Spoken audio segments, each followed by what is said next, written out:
This podcast is part of the How We Are network. For information on this episode and many other like-minded shows, visit howweare.org. That's HOWWEARE.org.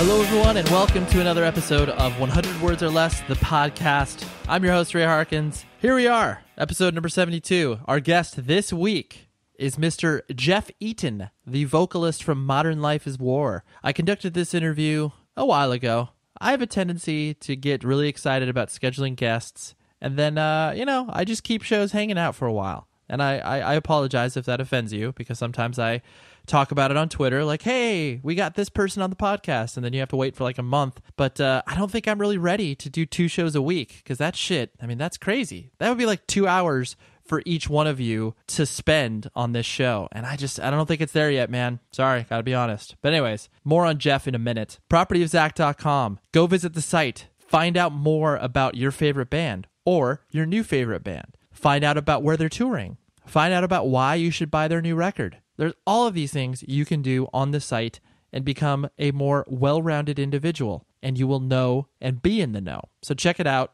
We love them. They love us. Booyah. You can also review the show. Go to iTunes, drop some stars, drop some sentences. I do appreciate that. People are so nice. They drop me messages, emails, being like, hey, I reviewed the show. Just wanted to let you know. And I mean, I already know because I check it kind of compulsively. And I don't know what's so compelling about it. I think it's just the interactivity and the fact that I can see people's honest opinions on the show. And it really kind of guides my own vision of what the show should be. Because ultimately, I mean, I'm doing this for myself because I'm selfish, but I'm also doing this for you. And if you are like, hey, you should get this guest on, I want to know about it. One gripe, I wouldn't even call it a gripe, one thing I wanted to talk about, and then we'll talk about Jeff, and then we'll talk in the interview form. So, Cassette Store Day. This is a thing now. For those of you that aren't aware, the cassette medium is making quite a comeback in ways that most people would never have predicted in the first place. But now, in the advent of Record Store Day and how successful that has become, and for those of you that don't know what a Record Store Day is, basically it's one day in April that is designated to be the day in which many bands, record labels release special releases. People wait in absurd lines, show up very early in the morning to independent record stores, and it gives a boost to sales for that day. I participated in almost every single one because I'm a big vinyl guy, so that quote-unquote holiday is perfect for me. So Cassette Store Day. I don't know what annoys me about it, but cassette as a medium it's cute. It's adorable. I made mixtapes. Like when I started listening to music, tapes, existed. I remember buying cassette singles in like the early 90s when I was like 11 or 12 because I didn't have $16 to $17 to buy a full length. I had $4. So here you go. I'm going to buy, the newest Dr. Dre single, and it's going to have the song, and then it's going to have like 4 instrumentals or remixes or something. So I thought I was getting value out of it. But like I said, trying to pinpoint my frustration is too strong of a word. Annoyance. I guess I'm annoyed with cassettes and the idea of Cassette Store Day. If you celebrate that medium, that's awesome. More power to you. And you're like, this is far superior to vinyl. I would argue very strongly that you're wrong. I don't know. Is it nostalgia that is triggering this? Is it the fact that, you're trying to be kind of cool and edgy and ahead of the curve? I don't know, because cassettes as a medium, just they don't make sense to me at all. Probably in the same way that people that listen to digital files are like, what the fuck are you doing buying so much goddamn vinyl? And I get that. I can't argue that just from a sheer space perspective. But it's not like you can make the argument that cassettes sound better. They don't. Scientifically proven. I think on Mythbusters, I think they did an episode on that. I'm being sarcastic, but you get the point. You can't argue that an artwork, it's a piece of art because it's smaller than a CD, and you can't really appreciate the art from that perspective. I guess it's cool to do colored tapes. I don't know. There's just so much that's wrapped up into it that annoys me. So if you are annoyed by Cassette Store Day, or you think I'm stupid by being annoyed by that, email the show, 100wordspodcast@gmail.com. Anyways, Jeff Eaton, Modern Life is War. Quite a big band within the context of hardcore independent music. They made quite an impact in the early aughts, I love to call them, once they announced that they were going to be doing a reunion.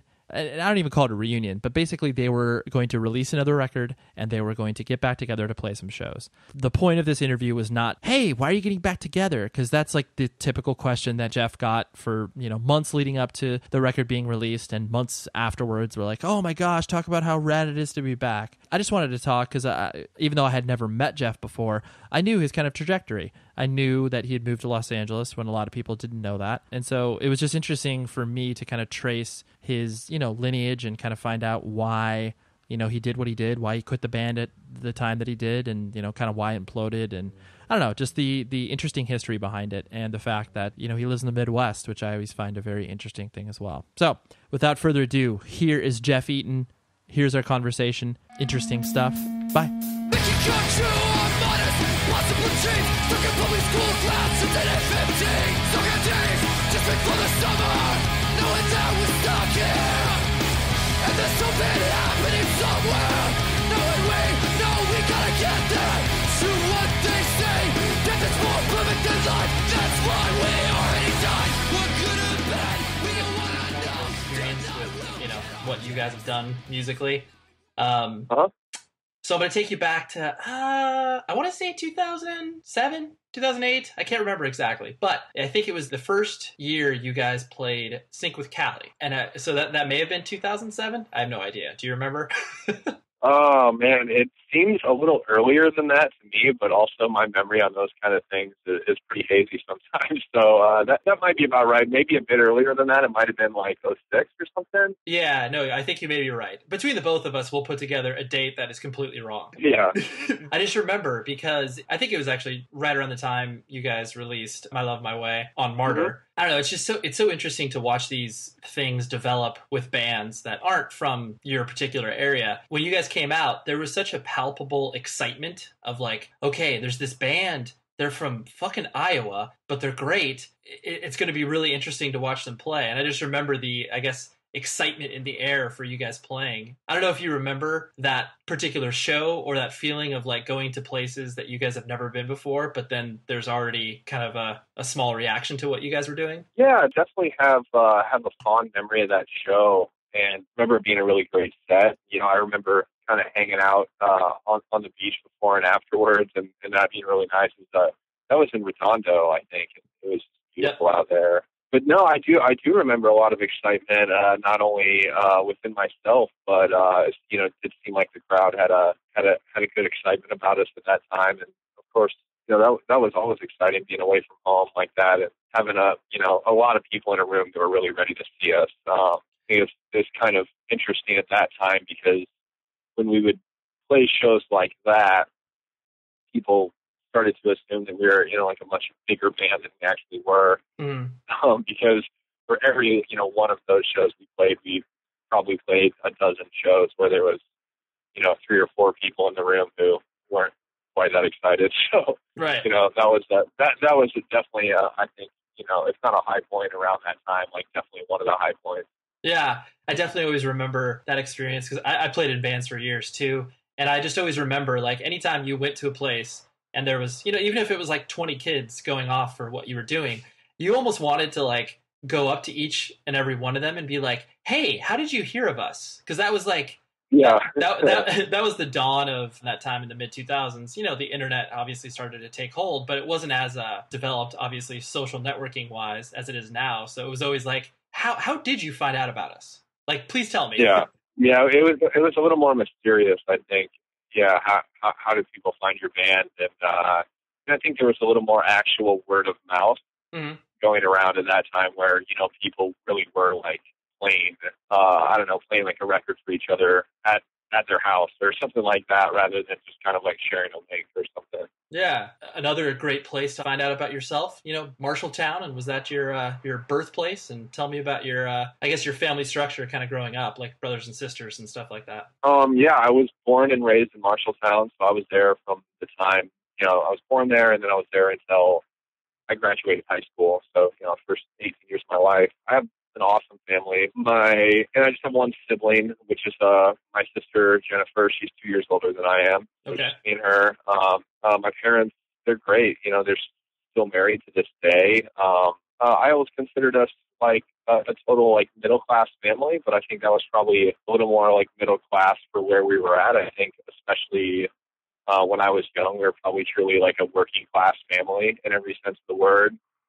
Both my parents worked. My dad worked at Lennox, which they make heaters and air conditioners. Okay, yeah. I'm sure you've heard of that name. Yeah, so he works there and actually still works there at that factory. And originally lived, he would actually walk across the street to work every day. We lived right by the factory, and my parents shared a car for a couple of years. And we had a great family, essentially, like very solid, very loving and supportive.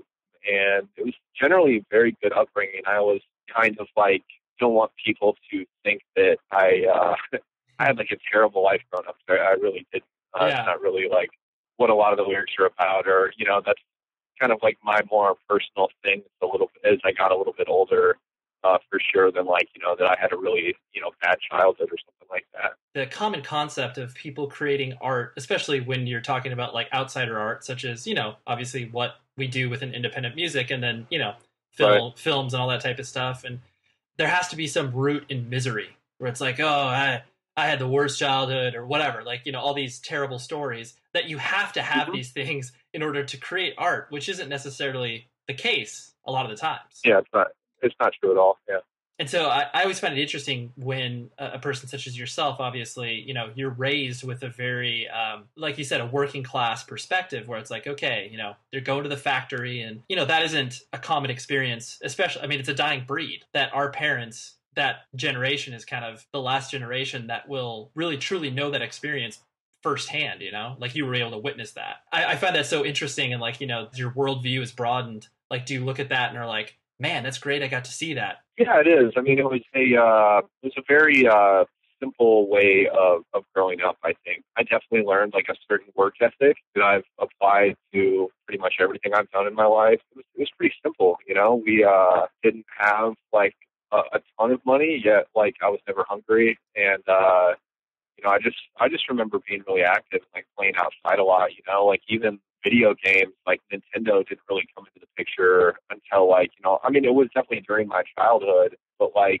the original Nintendo was like, just came into the picture like when I was young, and obviously the internet wasn't really a thing. And, so I have pretty good memories of my childhood just being simple and happy and not really knowing much of the world or caring too much to know, Right. And what did your mom do for a living? My mom, she's done a few different things in my lifetime, but for a very long time, she's worked for Marshall County. She works, for the government, which is at a county level. Mm-hmm. Right now she does funding for mental health patients of Marshall County. Okay. So, she's basically just a county desk job, but I think she performs a pretty valuable function for a lot of local people. So that's very cool and something to be proud of. Yeah. I guess because of the community you were raised in, like, did you feel a true sense of like, hey, we know our neighbors and, we go to sort of community events and that type of stuff? Or was it kind of, like sort of modern suburban living where it's like, yeah, you may wave hi to the people you live next door to, but you don't really actually know them? Well, once we moved, we moved when I was in first grade, and we moved like basically to the opposite end of town, more or less. We lived on a little dead-end street, which my parents still lived there. And definitely on that street, there was a big sense of community. Like, all the kids on the street knew each other, and we would go down to the end of our street. Since it was a dead end, there was like a forest and a creek down there. And so we would kind of spend our summers like making rope swings and building forts and riding our bikes and Sure. and riding our skateboards and doing all that kind of stuff. So, and then, and pretty much everyone on the street, like all the families knew each other, and we would even have block parties in the summertime and stuff like that. So it was definitely like a cool small town vibe where everyone was kind of watching out for each other and having fun with each other and stuff like that. Definitely a cool neighborhood. I mean, it's changed a little bit since, it seems like, but definitely back then it was a very strong community sense. Sure. How large is the city to begin with? Because I don't have any concept of that. It is the town itself. Yeah. It's about 25 to 30,000, I believe, is what it's at now, which is probably about the same size as it always was. Actually, I don't really know that it's grown or diminished a lot, but Sure. right around there. The difference is, I don't know, where you grew up or whatever, but that was kind of interesting because, there's cities, let's say New Jersey, for example, that are, that size. When you drive out of that city, you drive directly into another city that's a similar size. Like when you drive out of Marshalltown in any direction, there's going to be, a half an hour of nothing. Mm-hmm. So, in other directions, even longer. So it's not really like a suburb of something larger, it's just kind of on its own, which is, I think, more of a Midwest thing than you find on the coast typically. Oh yeah, definitely. Well, yeah, I was born in Vegas. People are like, "Who the hell's born in Vegas?" I'm like, I know. Yeah.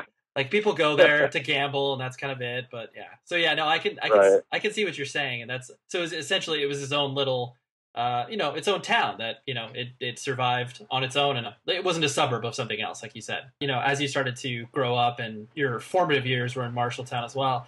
And when I say formative, like once you started to go to junior high and high school and that type of stuff, living in a town like that is isolating in and of itself. Did you start to get that sort of cabin fever, so to speak, where you're just like, hey, I wonder what else is out there, and like, when did that kind of become a part of your life? Yeah, I definitely got that cabin fever sort of thing. I was actually talking to my friend Johnny about this the other day, and conversation or a question that I've had in my life a lot of different times. But I mean, I associate those kind of feelings directly with like really discovering music or discovering punk music, because I just immediately identified with it. And it kind of like reaffirmed that certain like ideas or suspicions that I had that I just, that when there's nothing around, like when you're really young and you allegedly don't know anything, or at least you're kind of told you don't know anything, and you have these ideas and there's no one to confirm them or like push you along with that line of thinking, then you just kind of, you just can't be very confident with it. And I think that was kind of like what discovering certain records was for me. It was kind of just like, hey, I'm right. There are other people who, feel this way, and, maybe if it is justified for me to feel this way, and I need to like kind of follow this. So, I always kind of wonder if that was a good thing or not. I think it was. I may be way more successful in different terms in my life at this point had I never like discovered that or really like delved into it. So, I like the time and money that I've, I don't want to say wasted, but that's how a lot of people would see it, like, yeah, basically I discovered this thing and became obsessed with it. And now here I am at, 32 years old, and I'm still like neglecting responsibilities that I'm supposed to be deeming important. And I'm still like basically fucking around with that music and those ideas that I found so many years ago. Yeah. It's interesting, but it's, it was definitely the music that made me start feeling, I guess, like angry or frustrated or, wanting to kind of get out or all those things. I mean, diverting from what I was going to ask you, but I think you brought up a really important point. I mean, I'm the same exact age as you, because that's always been something I've wrestled around with as well. Like I'm married and I have a child, and like, there's a lot of adult shit that I do, but I've been doing the same stuff since I was 15 years old. But I think on top of that, I think there's some sense of like the whole Peter Pan complex of, getting lost and like, okay, I'm going to be 40 and I'm going to have like quote unquote nothing to show for it from a real world perspective. Yeah. But I think that there's a little twist on that, because you can still, we're the first generation that could really, I guess, explore our passions without feeling the pressures of like, well, you don't have a choice. Like you have to go, like your parents, like I have to go work at the factory. I have to provide for my family. And I think a lot of us don't have those same obligations because of the hard work that our parents have put in. And so I think there's something interesting where it's like, yeah, you can, I guess for lack of a better term, fuck around longer. But I think you are able to kind of hone some responsibilities that may have taken you longer in the workforce. There's a lot wrapped into what you said that I really, not only identify with personally, but I think a lot of people have those same feelings.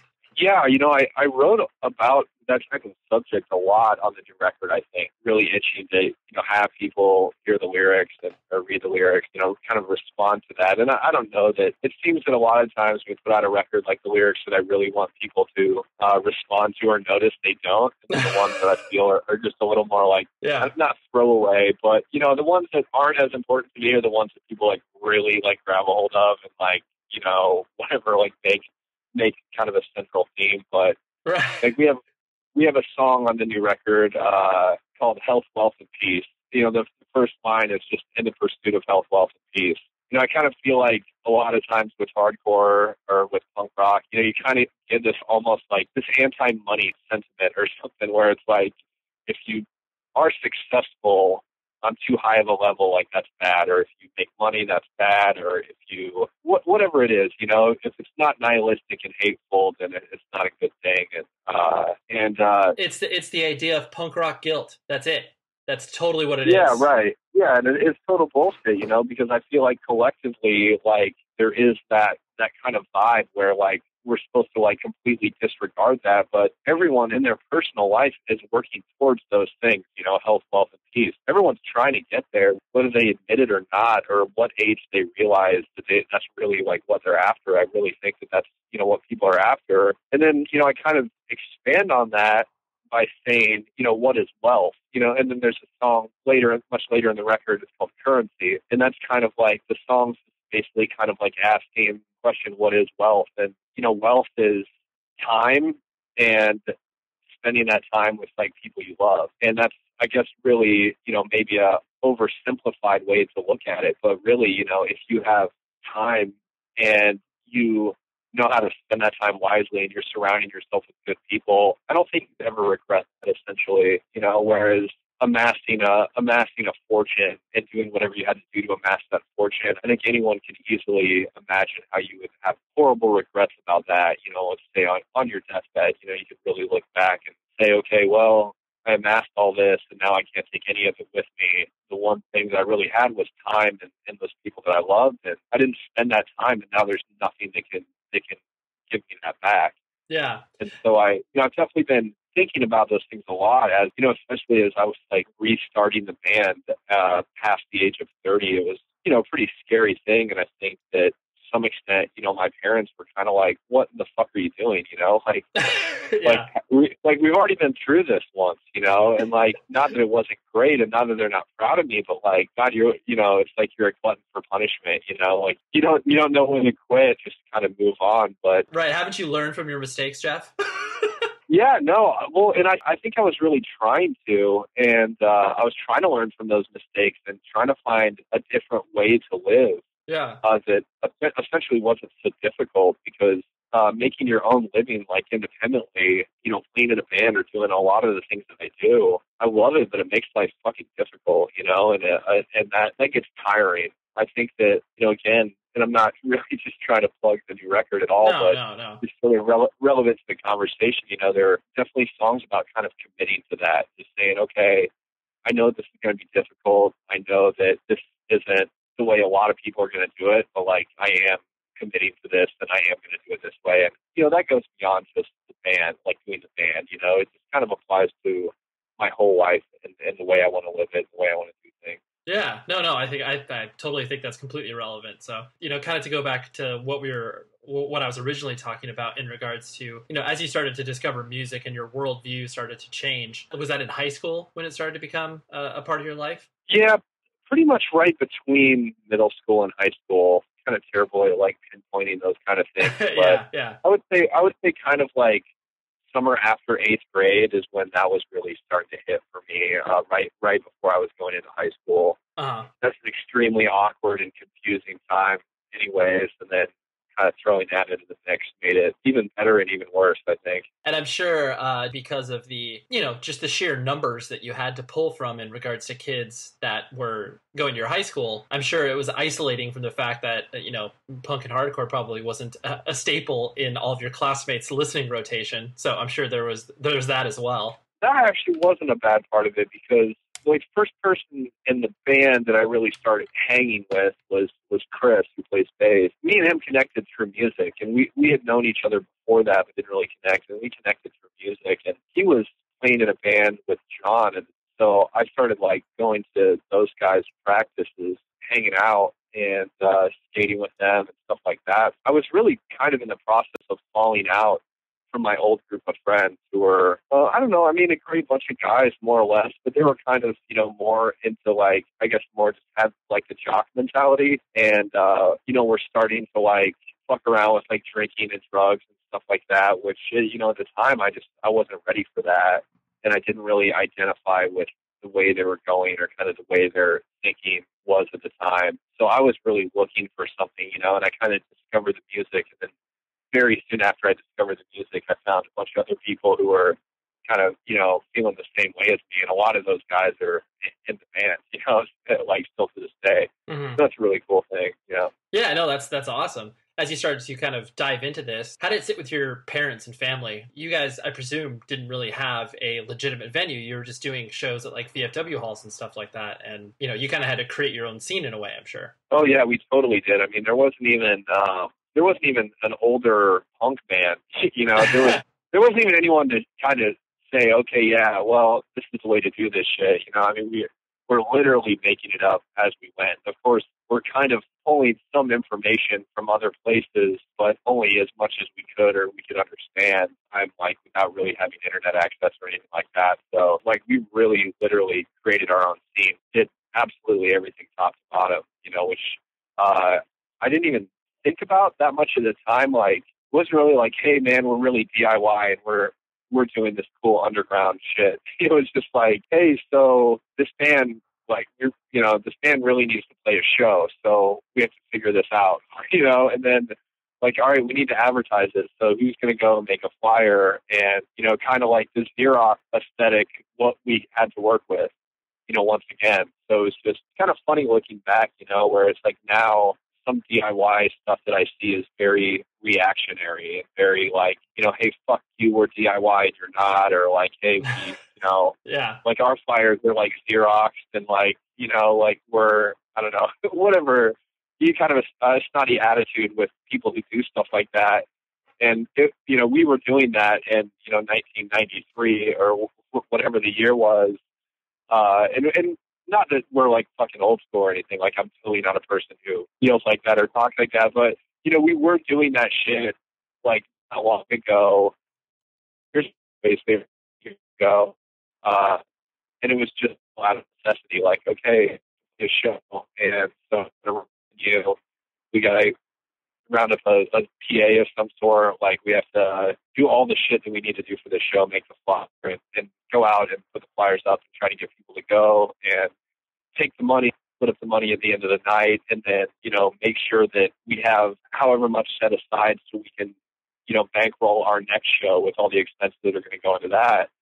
And doing all things was such a great and positive experience that I think we can carry with us, at least in some respect, like throughout all the years. Did your parents have any sense of, or like, were they confused when you started to do this? Were they like, what are these kids doing? Yeah, I mean, I think it was a little confusing or a little just kind of out of their element. You know, they didn't really know exactly what to make of it. Mm-hmm. I think that they were seeing it as going from clean cut all American kid to like, you know, all this weird punk shit, like having like homemade spray painted back patches, like safety pin to your jacket or whatever. Like, Mm-hmm.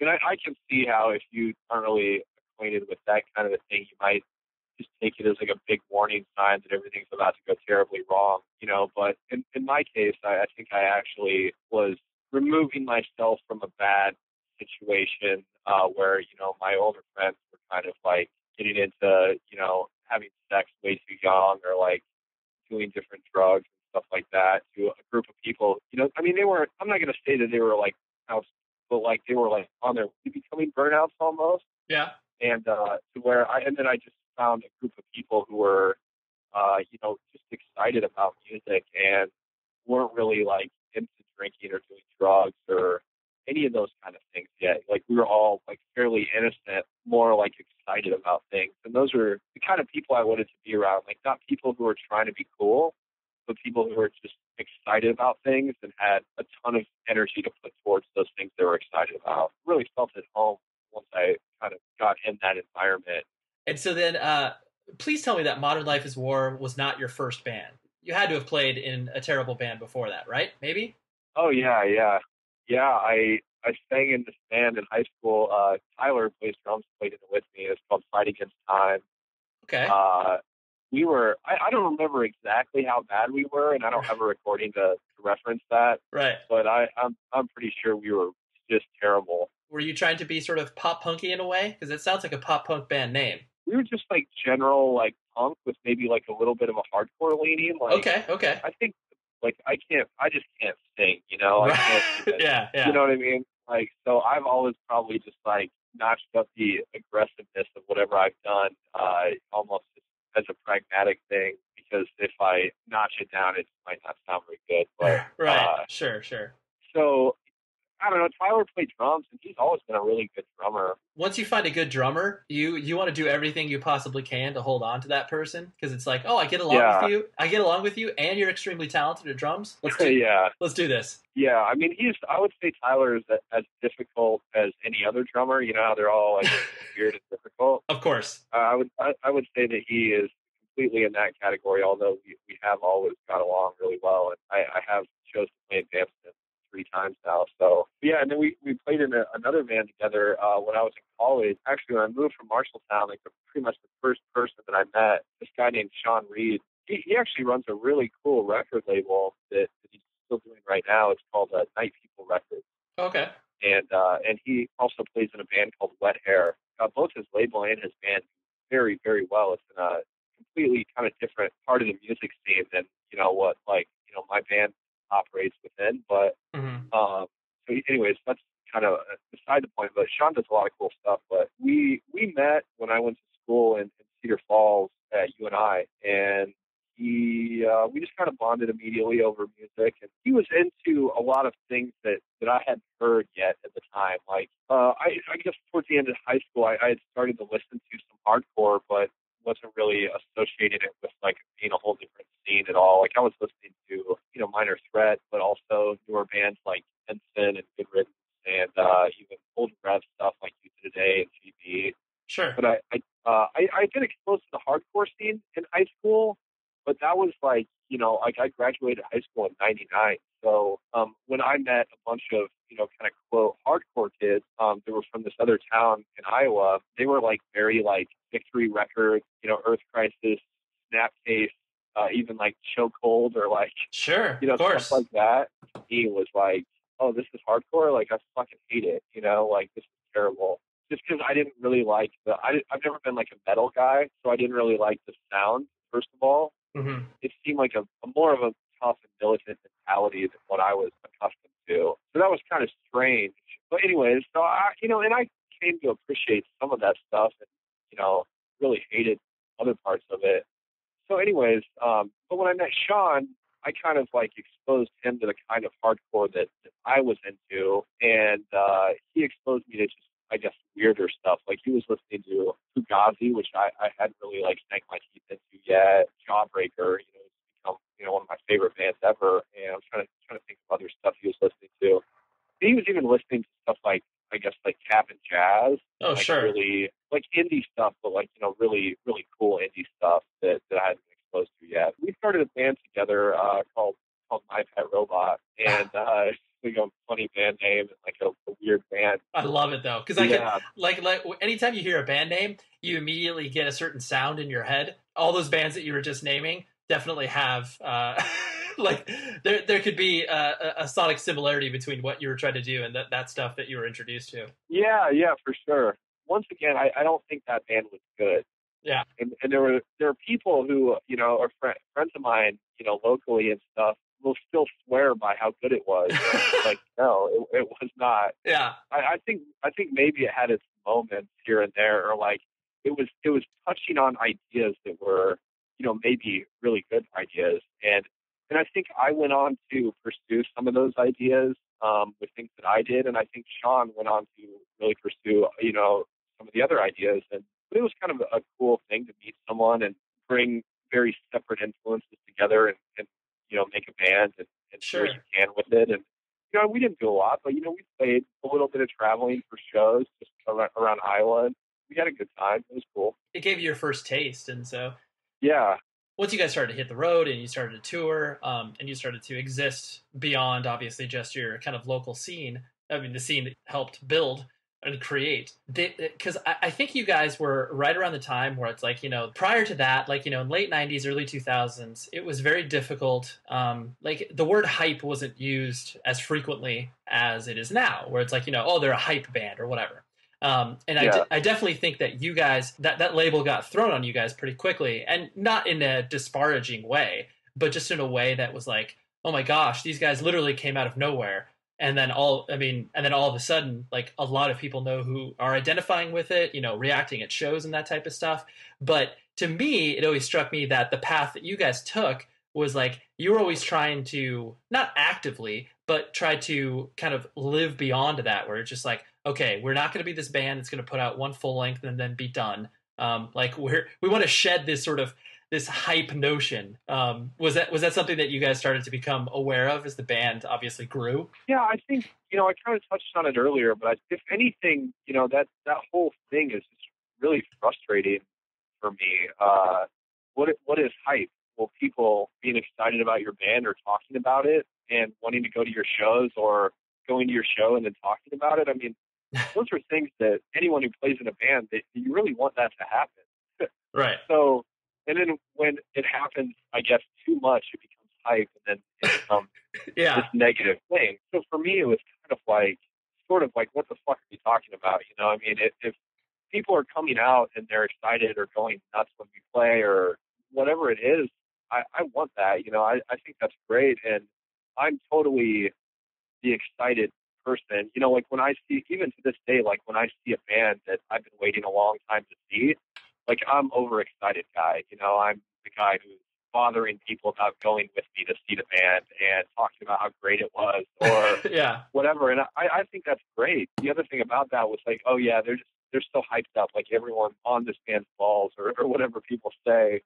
And then so, you know, we play a great show like with Cali, or, you know, we play wherever we play and we have a great show. And then, but there's 3 nights later where we're playing, I don't know, where I don't want to like disparage anyone's town, but like, right.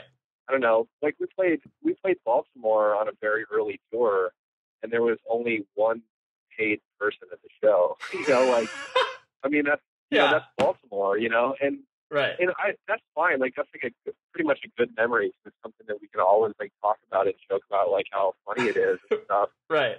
It's kind of like, hey, we're a hype band. Like, everyone loves us. Like, that's great, but we are broke as fuck. Like, the majority of cities in America, we play to almost no one. If our van breaks down, which is probably going to, like, we don't know how we're going to afford another one. You know, all those things where it's just kind of like, you know, we're just barely being able to find ways to keep doing what we're doing. And there's already people who are kind of trying to take that away from us by saying, oh, it's just hype. Yeah. And it's just like, man, like, that's just it's so selfish and it's so short-sighted. If you love the scene that we're all allegedly a part of, then, like, when those bands, you know, find success, however big or small, you should really encourage that and be happy for those bands. And I'm talking on many levels, you know, like, there are bands who, you know, will admit that they were influenced by our sound or things that we did, now bigger bands than we ever were.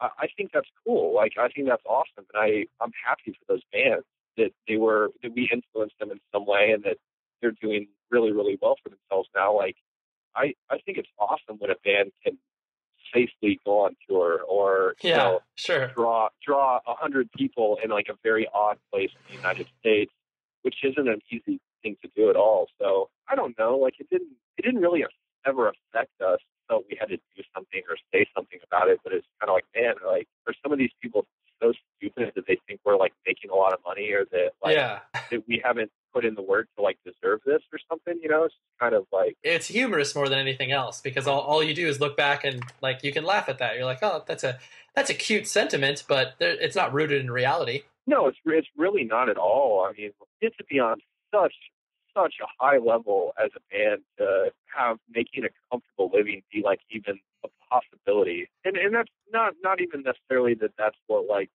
I was hoping would happen or we were shooting for, but it's just funny when you're in a scene that is such a small thing within the world. Mm. You know, like no one gives a fuck about us. You know, like no one gives a fuck about our scene or all these bands that like we all listen to. Like, yeah, the world at large, they just don't care about us. You know, so like let's not lose perspective. Yeah, let's not lose perspective. Like, let's not fuck each other over and talk shit on each other and like my lyrics or whatever. No one really like pegs me as like a positive guy or anything like that. But when it comes down to it, that's really how I feel. You know, like I really like have identified with this music and this scene for a really long time, and it really I spent a lot of my life in it, and it means a lot to me, and it's frustrating when people shit all over each other for no good reason, you know, and they think it really means something. It's like, man, it doesn't. Like, as soon as you have to go, you know, get a job or deal with whatever we all have to deal with to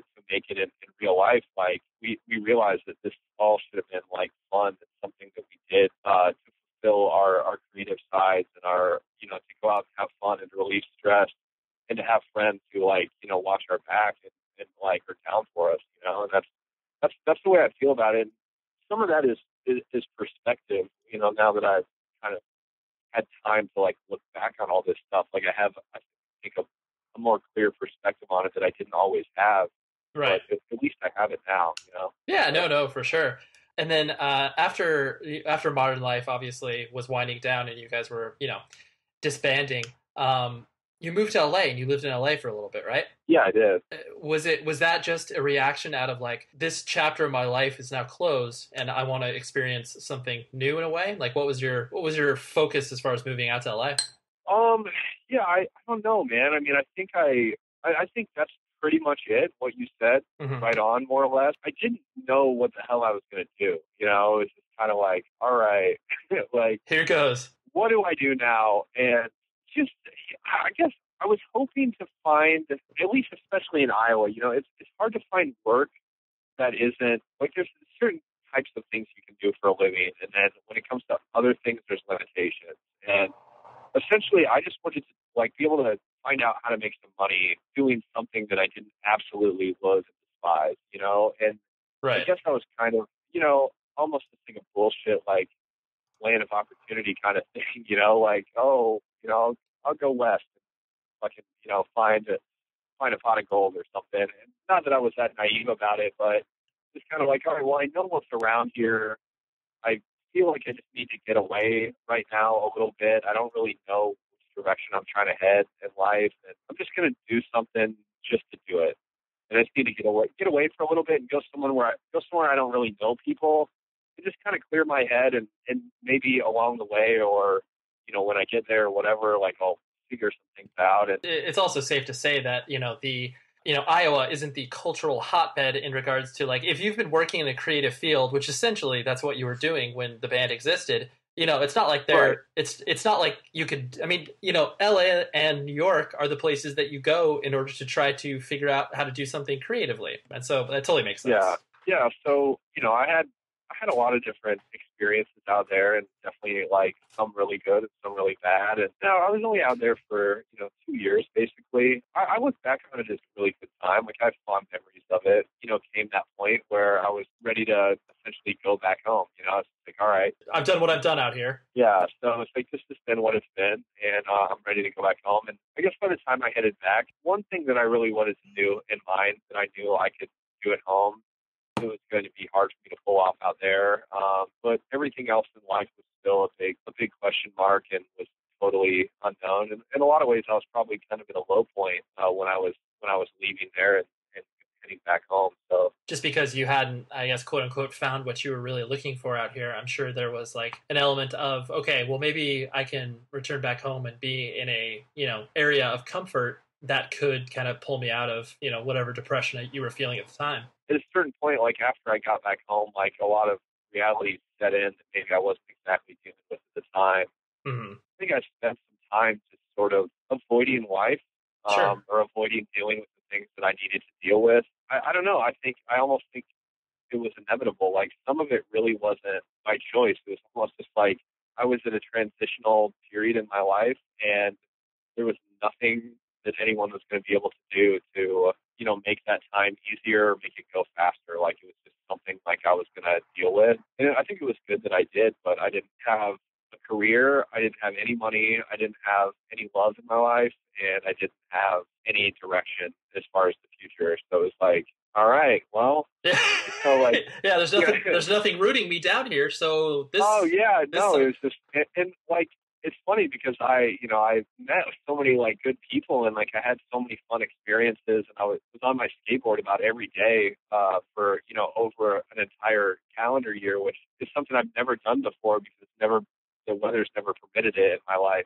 the places I've lived. So to have literally like skateboarding weather every day is fucking incredible. So yeah, I definitely don't want to like paint a picture like I was. I mean, you might have seen a broke dude like skateboarding every day and drinking Highlight 40s on the porch, but like I wasn't exactly like the picture of depression, like I did find a few jobs that I didn't hate, that I could get by with money wise, and met some really cool like lifelong friends, did a lot of interesting shit, and saw some crazy shit, and like it was like really a good time. It's really like kind of more about putting my tail between my legs and going back home. Sure. And really having to figure it out from there. That was like maybe the drunk and depressed time. I guess you could maybe view it as a sense of where it's like, okay, LA was the years that like, you were running away from whatever was obviously happening, back in Iowa with the band dissolving and all that type of stuff. But then you could look at, like you said, the entrance of, okay, well, I can't stay in LA anymore. And then now I have to deal with the realities that I kind of, didn't address, 3 or 4 years ago or however long ago. And so I can see where you're coming from, where it's like, okay, then the depression can set in and be like, wow, what am I doing? Where am I going to go with this? Yeah, and I dealt with the same thing with getting the band back together that I did with going back home. It was just like, all right, well, I can be really prideful and be really, kind of quote unquote tough about it. Mm-hmm. And I could have stayed out there and I could have figured life out, you know what I mean? Right. But like I sort of knew that what I needed to do and what the right thing to do was to like go back home, and so I really had to swallow my pride and do it. And I really felt the same way with getting the band back together. I was like, kind of realized like where things had gone wrong and where things had gone right, and what I missed about it and what I don't miss about it. And I just was in a very real place with like, okay, this is what this band was, and this is what it wasn't. These are the problems and whatever. But in my heart of hearts, I knew that like I wanted to sing in that band again, and that we all needed it, and that it was the right thing to do. I can be a prideful person. Like I really never wanted to play again. Like that was absolutely my intention, and I had to look at it and go, okay, I have to swallow my pride and eat my words, and I fucking really don't want to do that. Like I'd rather just be like, nope, like fuck off, it's done. I've moved on. Like it's fucking done. Like I don't care what anyone wants or has to say about it. But with just being honest with myself, like no, this is what's right. Like, and people are gonna have shit to say about that too. But like you have to swallow your pride and try to do what's right for you, and not worry about like what you said a couple of years ago or the way you felt a while back. It's like you try to do what's right today, and not just be stubborn and stick to something that you were sticking to before when you didn't have the perspective that you have now. Yeah, well, I know. I think you hit on a really important point, because I think in this day and age, like like the band that I played in, that was the like shaping point of my life was like we broke up in 2004, and I've done various reunion shows over the years, because like we never even though we were breaking up, we never had that idea of like we didn't hate each other. It was just like everybody's life went in a different direction. We couldn't hold it together. Right. So the fact that like bands definitively break up in this day and age, it confuses me. Unless you do hate each other and you're like, okay, there's no way that this is going to ever happen again unless someone offers us a ridiculous amount of money.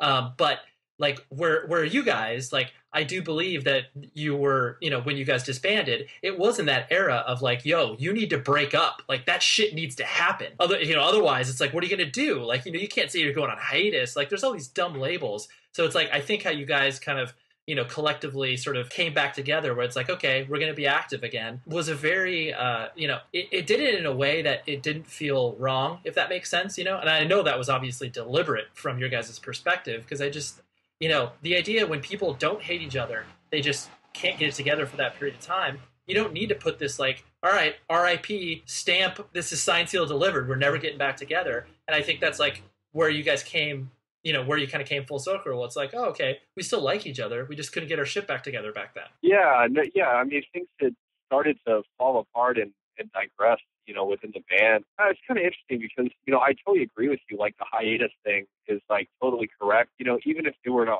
happen all over again, like it's really hard because I remember my thinking at the time was just like, all right, well, Matt quit a few years ago, and Chris quit after him, and now like we're a different band, and like it felt like things had so far from where they'd started. And I was just like, you know what? We kept this shit together for as long as we could. I don't know. It's almost like I just needed to know that like that was done. Yeah. Like that's done. Moving on. Like okay, like that band's done because it took up so much of my life, so much of my heart and my mind for so long. Almost like even if it wasn't for anyone but me, I need to be like, I'm never doing that again. And that, that in a way makes getting it back together even more like legitimate because then it's not like everyone's just kind of like holding their breath waiting for like when the hiatus is over. It was kind of like, no, it's done until we have a really valid reason to bring it back. I totally agree, but also I know where I was at the time. It was like, this is fucking done. Like, Yeah. and there was nothing that could have changed my mind about it at the time. So Sure. I think you'll always kind of have that, where it's like, I mean, I would definitely give the advice to any band, like, don't quit, don't break up, just go on hiatus. Like, why not? Like, right. But I think bands will still break up and get back together. So. Oh, totally. And I think there's something to be said about like, I mean, bands like the Rolling Stones, of course you need to say you're breaking up, like whatever, like bands that have made such a cultural impact from so many people, there needs to be some sort of definitive stamp on it. But it's like, bands of our nature where it's like even the largest bands in our genre or scene, like you look at a band like Hot Water Music and it's like, dude, they can do their thing for as long as they want. It doesn't matter. Like they will always exist and that's fine because they care about each other as individuals. Yeah. But it's like, you see whatever, band that is extremely popular in Warped Tour one year and then the next year they're broken up because they've had 17 member changes. Of course you should break up. Like that's because your band has no lasting significance on what this is. But yeah, it's just there's so much stuff wrapped up within these, these words like reunion and hiatus that it's like they're so emotionally charged, which is good. But yeah, I mean my goal, I don't know at what point it like kind of became my goal, but I always said that what I would like ideally, and I don't know if this either has happened or if it could ever, but I think bands that become an institution are really amazing. And I consider Hot Water Music like an institution. Like I consider Sick of It All an institution. Those bands, and it's kind of like, yeah, what they do, it's like they'll always be around. Like how could Sick of It All not be a band, or how could they'll never just like be irrelevant. Like it's just not going to happen. Like Hot Water Music's not suddenly going to become irrelevant because of the changing landscape of like right. It's not going to happen, And I like those are the bands that like I think of Avail in the same way. There's a lot of bands who have done it, but like those are to me like really like the coolest fucking bands. Like it doesn't get any cooler than Avail. It's just like that's right. It's something you can't fuck with. It's something that's just like, well, yeah, I don't know. It doesn't really matter if you or someone does or doesn't like Avail. Like Avail is Avail, and they exist, and they're important, and they're not going anywhere. And that's kind of what I always wanted for our band, and I think that's a good thing to like shoot for. Though I think it's not something you can just work hard to attain. I think that's something that either kind of happens with your band or it doesn't. I mean, you definitely have to put out like a number of records. Like it's not going to be like one of those bands that puts out one record in an institution, but like right. I think that it's kind of up to a lot of factors way beyond your control on whether something like that happens with your band. You can be cognizant of that and be like, okay, like where Modern Life is War is right now, where it's like I think what you guys can do, be as active as you want to, be as creative as you want to, and that ultimately puts you in such a safe place to not be part of the machine that obviously chewed you guys up in the first place. Right. That's the challenge right there, and that's kind of something we've all talked about is just let's do this truly on our own terms where we like if we don't we have shit going on and we don't want to play shows, like we don't play shows, and we're not going to go on like a month-long tour supporting like X band. Like it's not going to fucking happen. Like, you know, like we're not going to feel any pressure to do anything. Basically, it's kind of going to be like, all right, like it's 2014. Like, what do we want to do this year? You know, like,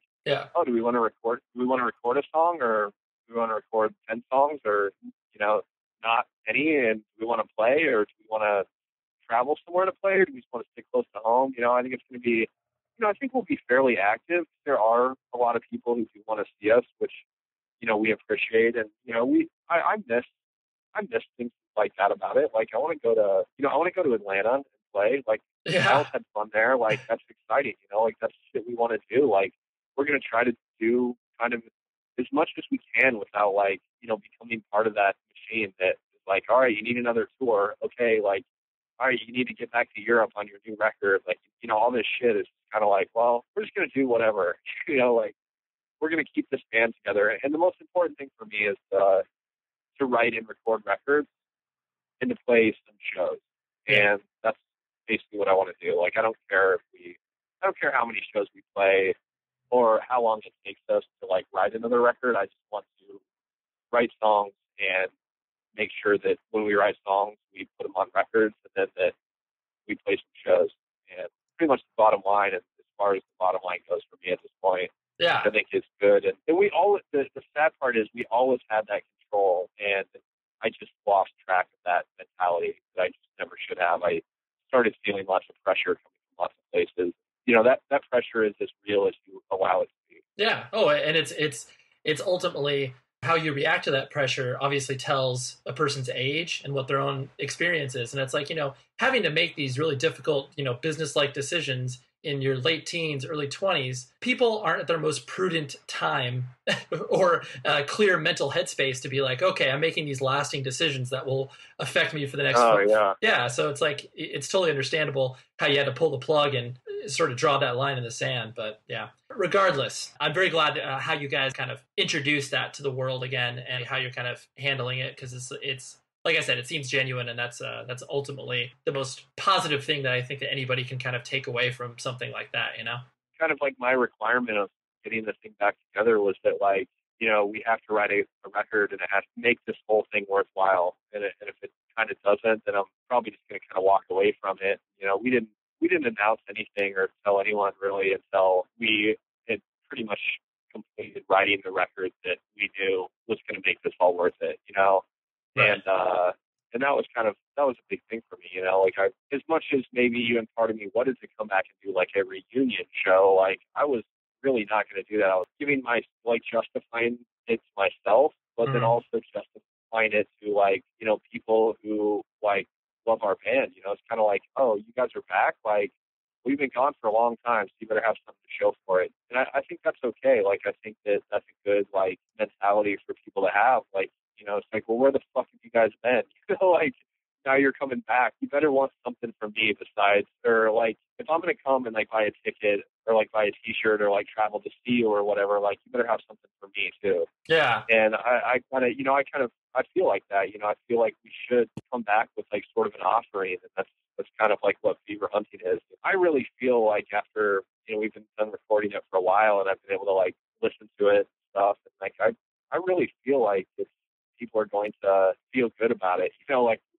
oh, like, this is worth it. You know, like, even people that are skeptical about us coming back or something, or like, maybe I wish they would have stayed, like, broken up or whatever.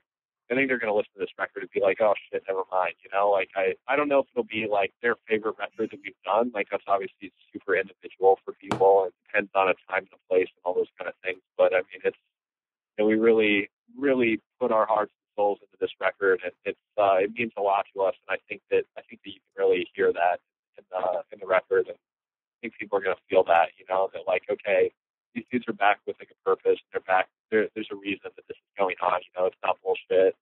And you know, and I hope the people who supported you in the past, you want to earn their trust, while at the same time showing that you obviously can still be creative in the year 2013 and still sound relevant, as opposed to like, oh, here's, some washed up 30-year-old hardcore kids. Like, you want to earn that. You want to show that it's like, hey. Yeah, for sure. Yeah. And like, I absolutely feel, and I'm totally like, if times have changed and like, like, I don't know, like there's definitely a lot of kids who are heavily into the hardcore scene now who were not around at all when we ended.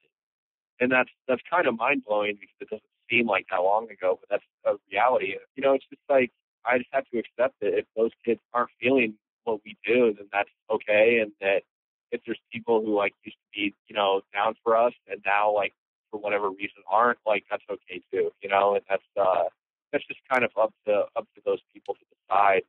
But I feel really good about like the way we're doing things and the record that we just made, and it's worth it to me, and it's been justified in my mind. So how everyone else feels about it, of course, is going to affect me. Like I want people to be excited and people to avidly support in everything we do. That'll make it a lot more fun. But if they're not there, I don't think it's going to change anything about what we're going to do or how we're going to continue. It's kind of like we have that perspective now that we've always needed, and it's a relief to finally have it, and it almost allows you to be more creative and to have more fun with what you do when you don't feel those pressures. You're just kind of like, well, I know who I am and I know why I'm doing this, and I want other people to feel the way I feel about it, but if they don't, that's okay, Yeah. And I've never felt like that before, and I do now, and that's a cool thing to have. I don't think there's any more perfect way to end this on. Well, thank you very much for hanging out, Jeff. I really do appreciate all the time you put into this, and I hope it was fun for you. Yeah, man, it was great. Thanks for the interview. Okay, there you go. Anyways, the editor for this episode is Tom Richfield. Mad props as always. Great dude. Just love him. My heart swells when I say his name. Until next week, I will talk to you then. Be safe, everybody.